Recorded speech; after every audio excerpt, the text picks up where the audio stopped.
Why is representation so important throughout Sweet July?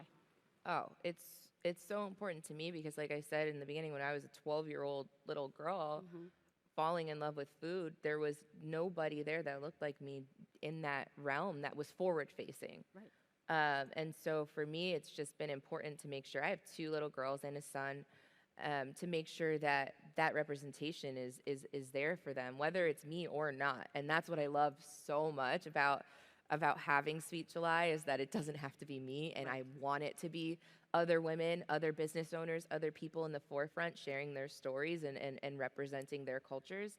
I think it's such a beautiful thing. And so I think back to when we were presented with the opportunity to have the magazine with this big parent corporation. And at first it was like really daunting to me. And I was like, ooh, I don't know if I want to do like me. Yeah. And at first, like when talking with my team, I was leaning no. And then I, thank God, presented what was the opportunity that was presented to me to my family and friends and my colleagues, and they were like, "Are you silly?" No, really, they said, "Are you dumb?" they were like, "This is representation. Like, you have to do it. This is exactly what you're searching for and what you're projecting and what you talk about. So to say no would be contradictory to what you're trying to achieve." And so, of course, we pressed forward with it, and I'm so happy we did, because we're able to do this beautiful storytelling. That's fantastic. You mentioned your children, and that you obviously know that it's important for them to be able to look out at you and others. So you are a role model to many beyond the children that you have, especially to young women. What message or advice would you give to those who aspire to pursue their passions and dreams just as you have?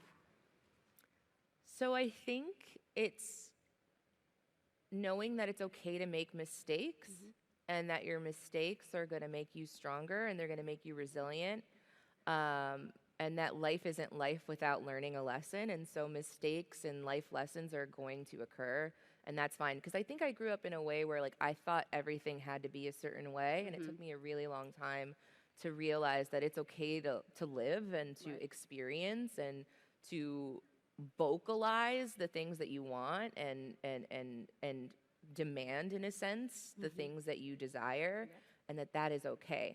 And so I think that would be my message, is that it's okay to stand in who you truly are and stand up for what you believe in, and to just roll with life's punches.